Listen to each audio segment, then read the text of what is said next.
Good morrow, scholars. Welcome again to Shiver. How are you guys today? I'm doing pretty good. I woke up earlier than normal, and my abdomen hurts a little bit, but that's only because I slept on my stomach, and that's a big no-no for a fat guy. And I just did some pull-ups. I'm probably going to do some squats when I'm done reading this chapter, and then I'm going to read the next book. Anyway, we are in chapter 42, I think. Yes, Sam, 54 degrees Fahrenheit, page 260. The first words I ever heard Isabel say were, "Can I ask why the heck we're making a quiche instead of talking about my brother?" I'm ashamed to admit that although I know the word quiche, I only know about it because of Ed, and Eddie. Anyway, she had just climbed out of a massive white SUV that basically took over the Brisbane's entire driveway. My first impression of her was tall, probably because of the 5-inch heels on the butt-kicking boots she wore, followed by ringlets, because her head had more of them than a porcelain doll. That's a lot. No, Grace said, and I loved her because of the way she said it. No negotiation allowed. Isabel made a noise at that. If converted into a missile, had enough vitriol to obliterate a small country. So can I ask who he is? I glanced at her in time to see her checking out my butt. I don't have that problem. She looked away quickly as I echoed, "No." Grace led us into the house. Turning Isabel in the front hallway, she said, "Don't ask any questions about Jack. My mom's home." "What? Is that you, Grace?" Grace's mom called from upstairs. "Yes, we're making quiche." Grace hung up her coat and motioned for us to do the same. Excuse me. "I brought some stuff back from the studio. Just shove it out of your way," her mom shouted back.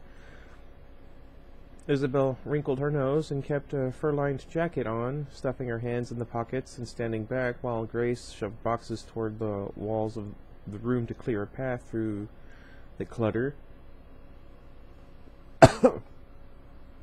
You ever have like an itch in your throat and you just can't... Anyway. Isabel looked profoundly out of place in the comfortably crowded kitchen. I couldn't decide whether her perfect artificial ringlets made the not-quite white linoleum floor look more pathetic, or whether the old cracked floor made her hair look more perfect and fake. Until now, I hadn't ever seen the kitchen as shabby. Isabel shuffled back even farther as Grace shoved up her sleeves and washed her hands at the sink. "Sam, turn on that radio and find something good, will you?" I found a little boom box on the counter amongst some tins of salt and sugar and turned it on. Heavens. "We really are going to make quiche?" Isabel moaned. "I thought it was code for something else." What could it be code for, I wonder? I grinned at her, and she caught my eye and made an anguished face. But her expression was too much. I didn't believe her angst entirely. Something in her eyes made me think she was at least curious about the situation. And the situation was this. I wasn't going to confide in Isabel until I was certain what kind of person she was. Grace's mom came in then, smelling of orange-scented terps. "Hi, Sam. You're making quiche too?" "Trying," I said earnestly. She laughed. "How fun. Who's this?" "Isabel," Grace said. "Mom, do you know where that green cookbook is? I had it right here forever. It's got the quiche recipe in it." Her mom shrugged helplessly and knelt by one of the boxes on the floor. "It must have walked off. What in the world is on the radio? Sam, you can make it do something better than that." While Grace fumbled through some cookbooks tucked away on a corner of the counter, I clicked through the radio stations until Grace's mom said, "Stop right there. When I got to some rather funky-sounding pop station, she stood holding a box. I think my work here is done. Have fun, kids. I'll be back sometime. Grace barely seemed to notice her leaving. She gestured at me. Isabel, eggs and cheese and milk are in the fridge. Sam, we need to make plain old pie crusts. Would you preheat the oven to 450 and get us some pans? Isabel, hey kiddo, what are you doing in here? Okay, I have these two cats. They're brothers. Well, I mean, I have more than that, but one of them is named Vivaldi, and the other one is Mozart. And I always get them confused because Mozart is the silver one, and Vivaldi is the big fat one with the tan highlights. And I always want to say that the silver one is Vivaldi because Silver and Vivaldi both have V's.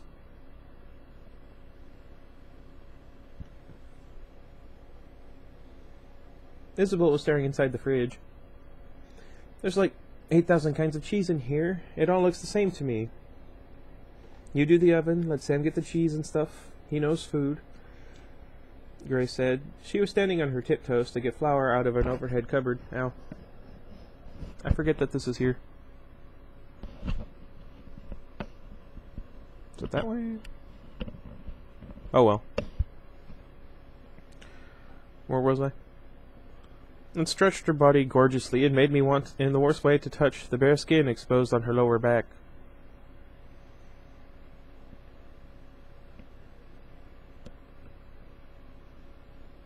There we go.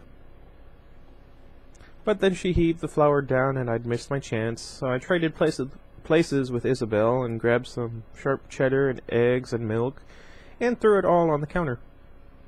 Grace was already involved with cutting shortening and flour in a bowl. By the time I'd finished cracking the eggs and whisking in some mayonnaise. Can't do mayonnaise.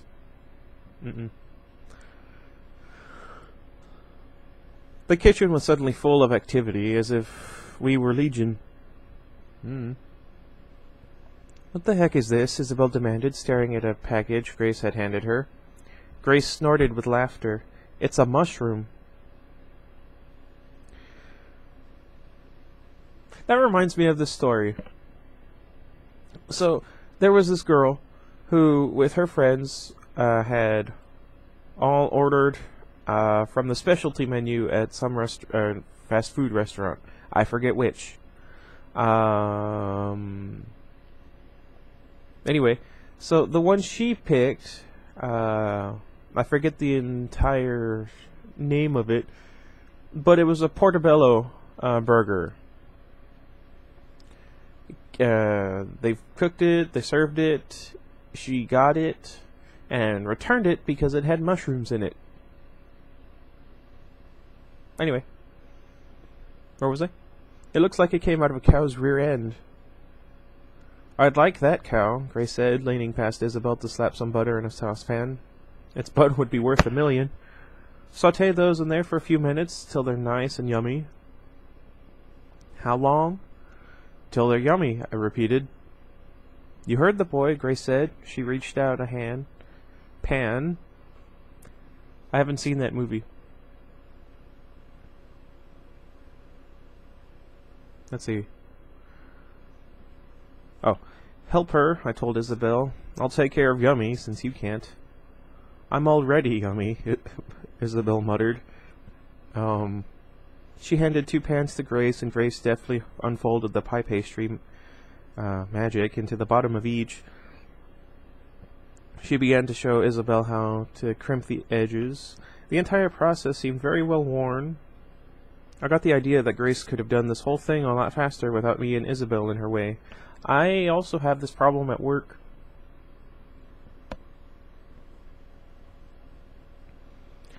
Isabel caught me smiling at the sight of the two of them crimping pie crusts. What are you smiling at? Look at your mushrooms. I rescued the mushrooms in time and added the spinach that Grace had pushed into my hands.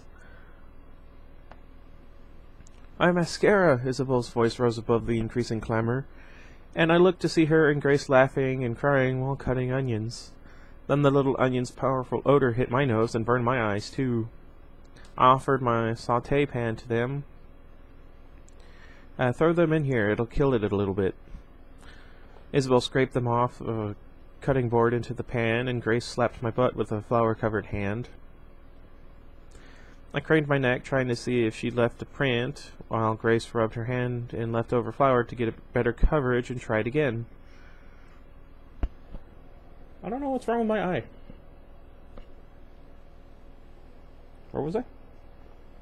This is my song, Grace suddenly announced. Turn it up. Turn it up.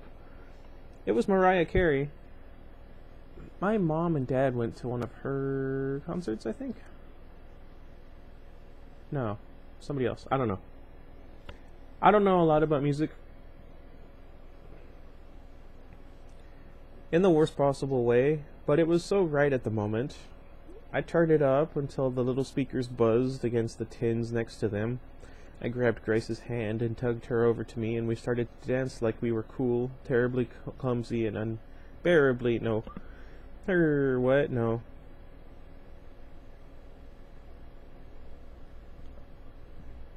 No. No. I thought to myself, a life is measured by moments like this, or these, sorry. Grace leaned her head back, neck long and pale against my shoulder, to reach my mouth for a kiss, and just before I gave her one, I saw Isabel's wistful eyes watch my mouth touch Grace's.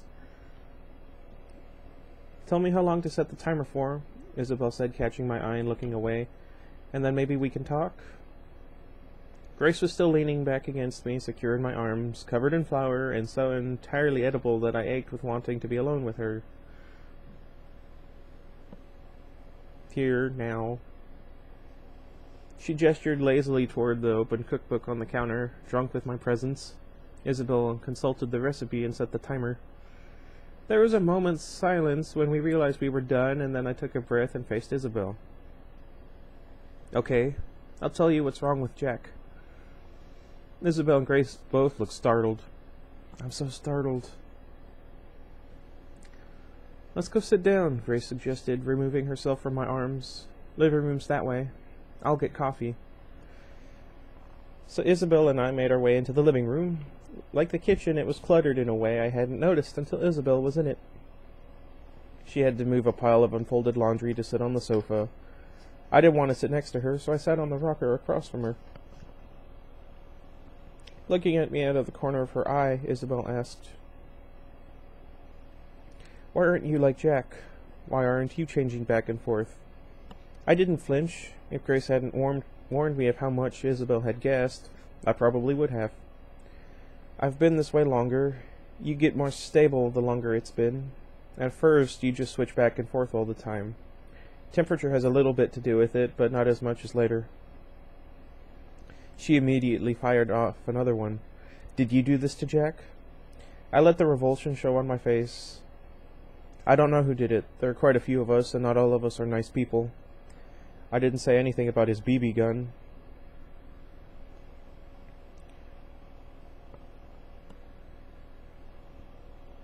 Why is he so angry? I shrugged. I don't know. Maybe he's an angry person? Isabel's expression became pointy. Look, getting bitten doesn't make you a monster. It just makes you into a wolf. You are what you are when you're a wolf. Or when you're shifting, you don't have human inhibitions. So if you're naturally angry or violent, you get worse. Grace walked in, precariously carrying 3 mugs of coffee. Isabel took one with a beaver on the side, and I took one with a bank name on it. Grace joined Isabel on the sofa. Isabel closed her eyes for a second. Okay, so let me get this straight. My brother wasn't really killed by wolves. He was just mauled by them and then turned into a werewolf. Sorry, I'm missing the whole undead thing. And isn't there supposed to be something about moons and silver bullets and a bunch of stuff like that? He healed himself, but it took a while, I told her. He wasn't ever really dead. I don't know how he escaped from the morgue. The moon and silver stuff is all just myth. Remember, in one of my videos we talked about werewolves from way back in the day. There are different kinds, and each of them have their own weaknesses and attributes that make them special. This is one of the ones I was talking about. Where was I? I don't know how to explain it. It's a disease that's worse when it's cold. I think the moon myth is because it gets cold overnight, so when we're new, we change into wolves overnight a lot. Some people thought it was the moon that caused it. Isabel seemed to be taking this pretty well. She wasn't fainting, and she didn't smell afraid. She sipped her coffee. Grace, this is disgusting.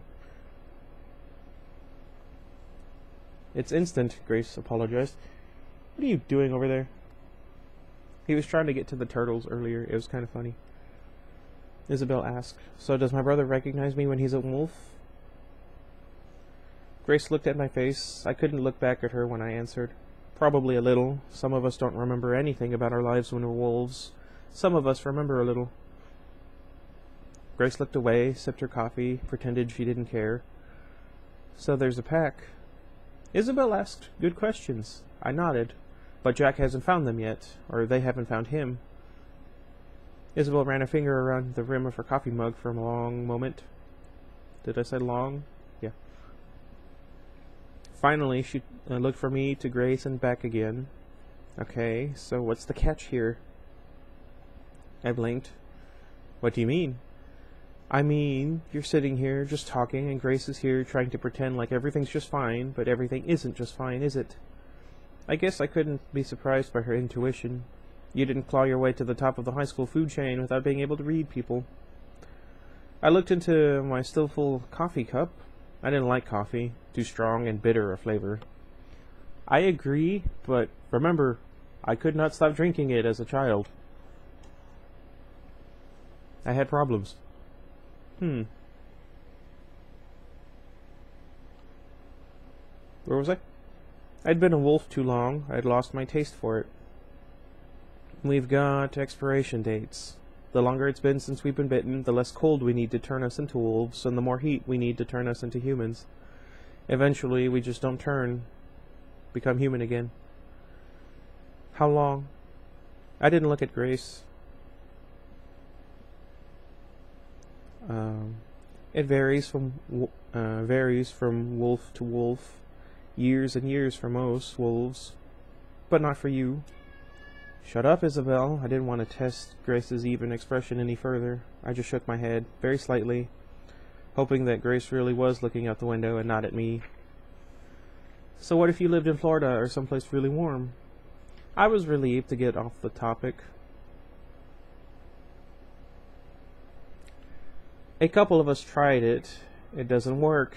It just makes you super sensitive to the slightest temperature change. Ulrich and Melissa and a wolf named Bauer had gone down to Texas one year in hopes of outrunning the winter. I still remember the excited phone call from Ulrich after weeks of not changing, and then his dejected return minus Bauer after they'd walked past a slightly ajar door of an air conditioning shop, and Bauer had instantly changed forms. Apparently Texas Animal Control didn't believe in tranquilizer guns.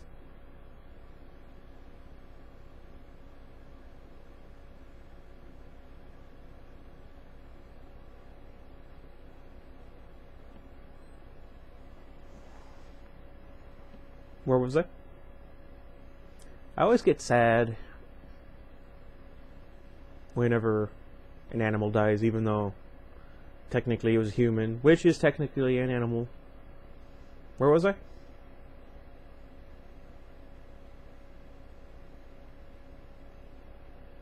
What about the equator, where the temperature never changes? I don't know. I tried not to sound exasperated. None of us ever decided to go down to the rainforest. But I'll keep that in mind for when I win the lotto. No need to be a jerk, Isabel said, setting her coffee mug down on a stack of magazines. I was just asking, so anybody who gets bitten changes then? Everyone except the one I wish I could take with me. Pretty much, I heard my voice, how tired it sounded, and didn't care. Isabel pursed her lips, and I thought she'd press it further, but she didn't. So that's really it. My brother's a werewolf. A real werewolf, and there's no cure. Hey. Sorry, he wants to get out. Be free!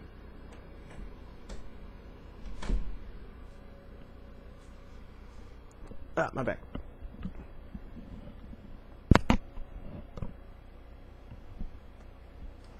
Oh. I hope you guys had a good 4th of July. I forgot about that. Where was I? Where was I? Grace's eyes narrowed, and I wish I knew what she was thinking. Yeah, you got it, but you already knew all this, so why did you ask us? Isabel shrugged. I guess I was waiting for someone to jump out of the curtains, say, "Fooled you."